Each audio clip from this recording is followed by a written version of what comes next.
আর এই পনিরগুলো কাটতে এত সুন্দর লাগছে কি বলবো বন্ধুরা, হয়তো দুধের পনির করে তোমরা এত সুন্দর পনির পাবে না। একবার হলেও তোমরা আর এইরকম মাঝে মধ্যে নাড়াচাড়া করে রাখতে হবে। আর বন্ধুরা দেখো কিভাবে উছলে উঠছে, ঠিক এইভাবে কিন্তু আমাদেরকে নরম নাড়াচাড়া দেখো, একেবারে নরম। আর এটা গরুর দুধের থেকে কোনো অংশে কিন্তু কম নয়। তো বন্ধুরা, কিরণ ফ্যামিলি কুকিংয়ে আজকে তোমাদের সবাইকে স্বাগত। তো আজকের আবারও নতুন ভিডিওর সঙ্গে তোমাদের সামনে চলে এসেছি। তো আজকের তোমাদের সামনে বানাবো দুধ ছাড়াই বিনা দুধে আজকের পনির করে দেখাবো। একেবারে নরম তুলতুলে পারফেক্ট পনির কিভাবে বাড়িতে দুধ ছাড়াই বানিয়ে ফেলবো। তো চলো আজকের পুরো ভিডিওর সঙ্গে থাকো, আশা করবো আজকের ভিডিওটা তোমাদের কাছে ভালো লাগবে। তো আজকে যেহেতু দুধ ছাড়া বিনা দুধে আমি পনির তৈরি করব, সেই কারণে প্রথমেই আজকের আমি নিয়ে নিয়েছি বাদাম। আর বন্ধুরা দেখো, এই বাদামটা কিন্তু আগে থেকেই আমি ভিজিয়ে রেখেছিলাম। আর বাদামগুলো কত বড় বড় হয়ে ফুলে গেছে দেখো। আর এখানে পনির তৈরি করার জন্য যে অন্য দামি কোনো বাদামের প্রয়োজন সেটা নয়। আজকে কিন্তু সামান্য যেই চিনে বাদামগুলো আমরা দোকানে পাই সেই বাদাম দিয়েই আজকের পনির তৈরি করব। এই চিনে বাদামের মধ্যে অনেক গুণ পুষ্টিতে ভরপুর থাকে। আর চিনে বাদামের এই পনির বানানোর জন্য এখানে চিনে বাদামগুলো রাত থেকে আমি ভিজিয়ে রেখে দিয়েছিলাম। এটা 6 থেকে 7 ঘন্টা প্রায় হয়ে গেছে, ভিজানো হয়ে গেছে। আর এইগুলো থেকে দেখো এইভাবে একটু চেপে চেপে দিলে এর মধ্যে যে ছালগুলো আছে এইগুলো উঠে চলে যাবে আর চিনে বাদামগুলো পরিষ্কার হয়ে যাবে। আর চিনে বাদামগুলো যতটা ভালো করে পরিষ্কার করব, আজকের পনিরগুলোও ঠিক ততটাই সাদা ধপধপে নরম তুলতুলে হবে। তো চলো এখন চিনে বাদামগুলো পরিষ্কার করে নিয়ে তারপর আবার তোমাদের সামনে চলে আসছি। এখন কিন্তু আমি খুব ভালো করে বাদামগুলো ধুয়ে পরিষ্কার করে নিয়ে চলে এসেছি। ঠিক এইভাবেই আমি পরিষ্কার করেছি দেখো। আর বাদামগুলো কত সুন্দর আর বড় বড় হয়ে ফুলেছে দেখো। তো এই বাদামগুলো এখন আমি কি করব না, মিক্সিতে খুব ভালো করে পেস্ট করে নেব। আর মিক্সির মধ্যে যখন পেস্ট করব অল্প অল্প জল দিয়ে মিহি একটা পেস্ট তৈরি করে নেব। তো চলো এখন মিক্সিতে খুব ভালো করে পেস্ট করে নিয়ে চলে আসবো।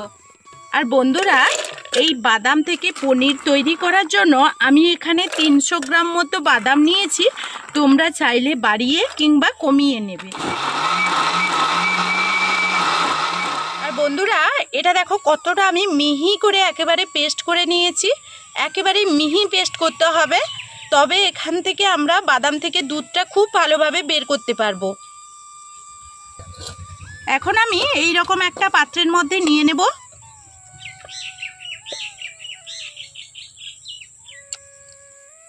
আর এটা যেহেতু অনেকটাই শক্ত, দেখতেই পাচ্ছ, এই শক্তটাকে একেবারে পাতলা করে ফেলতে হবে দুধের মতো।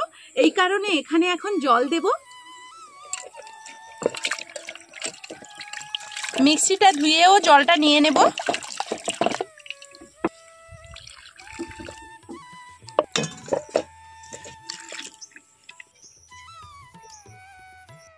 এখন হাত দিয়ে জল আর দুধ খুব ভালো করে মিশিয়ে নেব।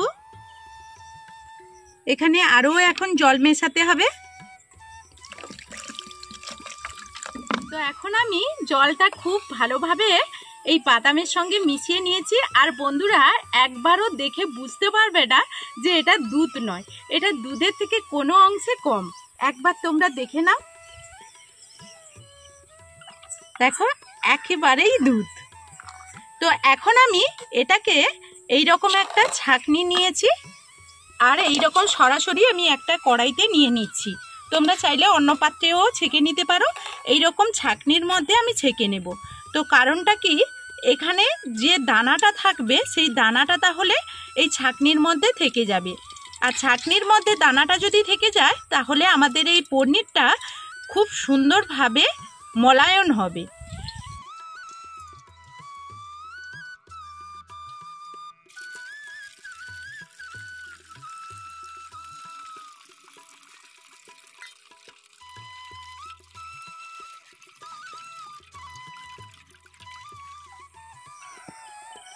আর বন্ধুরা এই যে দেখো বাদামের যে বাকি অংশটা আমাদের ছাঁকনির ওপরে থেকে গেল না, এটা কিন্তু ফেলে দেব না। এটা দিয়ে অনেক রকমের রেসিপি হয়, বাদামের বরফি করতে পারো, বিভিন্ন রকম রেসিপি হয়। এটা সেই কাজেই লাগাবো, এই কারণে রেখে দেব।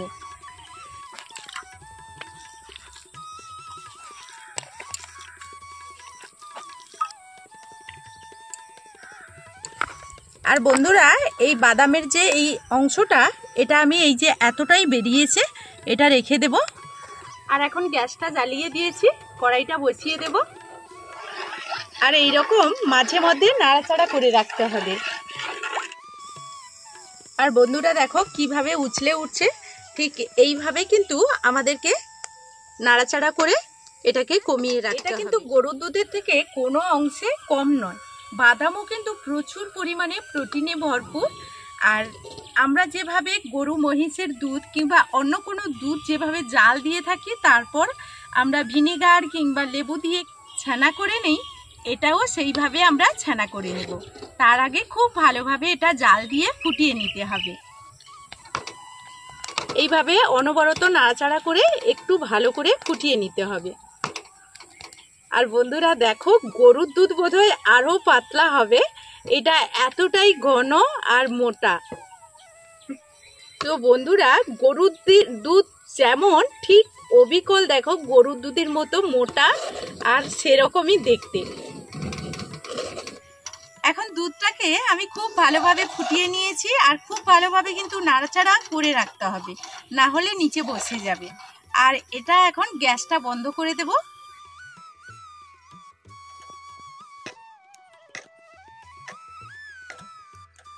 আর আমি এখানে বাদামের দুধ থেকে ছানা কাটানোর জন্য এখানে নিয়ে নিচ্ছি হাফ বাটি মতো ভিনিগার। আমি এখানে ভিনিগার ব্যবহার করছি, তোমরা চাইলে কিন্তু এখানে লেবুর রসও ব্যবহার করতে পারো।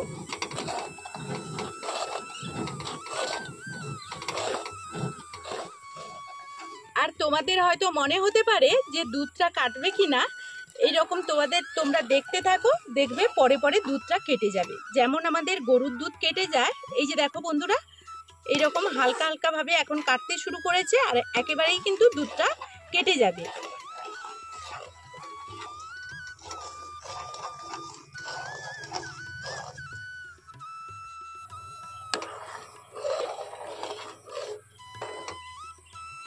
আর বন্ধুরা দেখো কত সুন্দরভাবে ছানাটা কেটে যাচ্ছে। এখন আমি এটাকে ছাঁকনিতে ছেঁকে নেব। ছাঁকনিতে বা যে কোনো কাপড়ে তোমরা ছেঁকে নেবে। আমি এইরকম একটা পাত্র নিয়েছি, এর উপরে ছাঁকনি রাখবো, আর ছাঁকনির ওপরে আমি কাপড় দিয়ে দেব।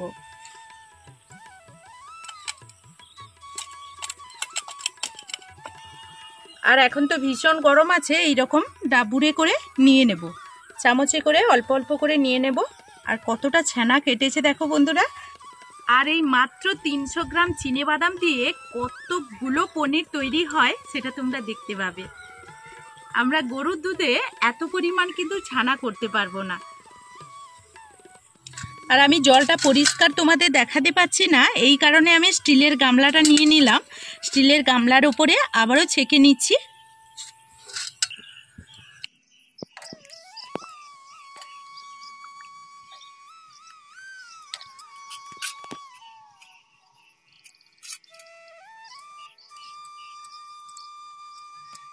আর জলটা কতটা কেটেছে দেখো, কতটা সাদা দেখো জলটা।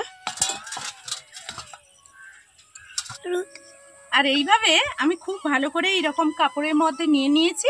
এটা এখন জলের মধ্যে একটু ধুয়ে পরিষ্কার করে নেব, তাহলে ভিনিগারটা যে আছে সেটা ভালোভাবে ধুয়ে চলে যাবে, আর ছানাটা খেতে খুব ভালো হবে।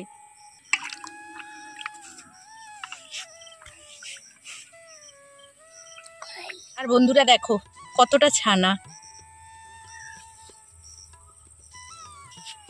তো খুব ভালো করে ধুয়ে নিয়েছি। এখন আমি হাত দিয়ে এইভাবে একটু করে নেব, তাহলে পনিরটা খুব সুন্দরভাবে নরম তুলতুলে হবে। তো এখন এটা আমি খুব ভালোভাবে করে নিয়েছি। এইরকম একটা গামলা নিয়েছি, গামলার মাপেই যেন এইটা হয় পনিরটা, এই কারণে এই গামলাটা নিয়েছি। এখন আমি এইভাবে এই গামলার উপরে রেখে দেব।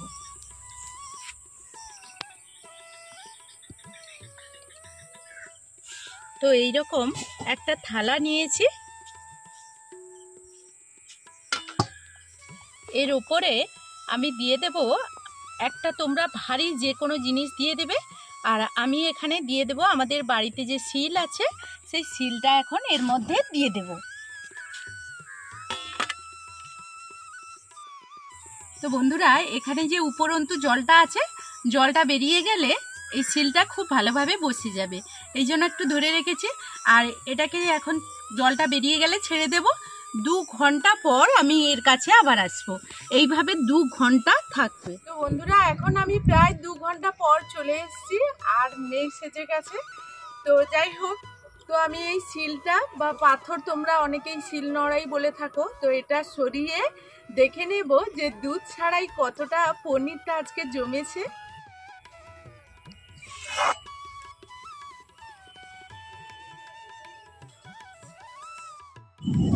তো বন্ধুরা দেখো, এখন কিন্তু এটা খুলে নেব, আর ভীষণ মেঘ সেজেছে।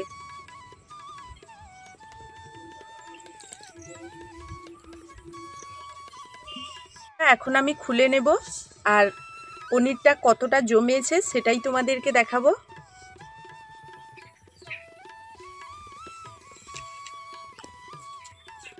তো বন্ধুরা, তোমরা দেখতেই পাচ্ছ যে দুধ ছাড়া পনিরটা কতটা জমেছে, আর দুধ ছাড়াই বিনা দুধে কত সুন্দরভাবে পনির তৈরি করে নিতে পারবো। আর মাত্র 300 গ্রাম দুধে কিন্তু এতটা পনির তোমরা তৈরি করতে পারবে না। কিন্তু আজকে মাত্র 300 গ্রাম চিনেবাদাম দিয়ে কতটা পনির তৈরি করে নিয়েছি। আর বন্ধুরা, চিনেবাদামের এই দুধেও প্রচুর পরিমাণে প্রোটিন আছে। তো এখন চলো এগুলোকে কেটে নেব। আমি পিস পিস করে একটু কেটে তোমাদেরকে দেখাবো যে কতটা পনিরটা পারফেক্ট হয়েছে,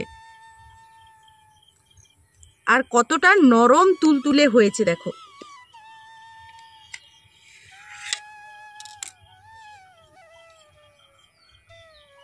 তো বন্ধুরা দেখো কতটা সুন্দরভাবে জমেছে, আর কতটা নরম তুলতুলে, আর এটা কত সুন্দরভাবে সফট হয়েছে।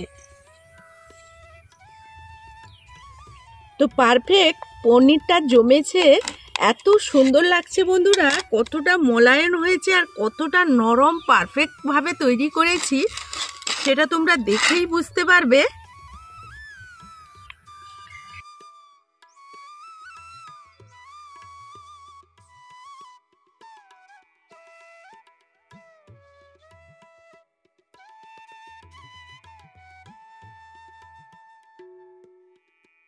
আর এই পনিরগুলো কাটতে এত সুন্দর লাগছে, কি বলবো বন্ধুরা, হয়তো দুধের পনির করে তোমরা এত সুন্দর পনির পাবে না। একবার হলেও তোমরা বাড়িতে বানিয়ে দেখবে। তো এইভাবে আমি একটা প্লেটে সাজিয়ে নিচ্ছি।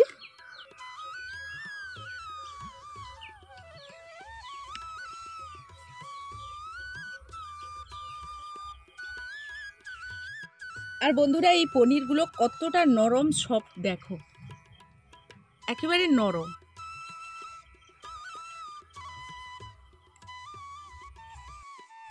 তো বাড়িতে দুধ নেই কিন্তু পনির খেতে ইচ্ছে করছে, তাহলে কিন্তু এইভাবেই তোমরা খুব সহজে পনির তৈরি করে নেবে, একেবারে পারফেক্ট পনির জমাতে পারবে। তো বন্ধুরা, আজকের আমার এই ভিডিওটা তোমাদের কাছে কেমন লাগলো সুন্দর একটা কমেন্টের অপেক্ষায় রইব। তো আজকে তো পনির তৈরি করে তোমাদের দেখালাম, এরপর তোমরা যদি এই পনিরের রেসিপি দেখতে চাও তাহলে কমেন্টের মাধ্যমে জানাবে, তোমাদের কাছে দেখাবো। তো আজকের মতো এই ভিডিও থেকে বিদায় নেব, ফিরে আসবো নতুন কোনো ভিডিও নিয়ে। ততক্ষণ সবাই সবার পরিবারকে নিয়ে ভালো থাকবে, সুস্থ থাকবে।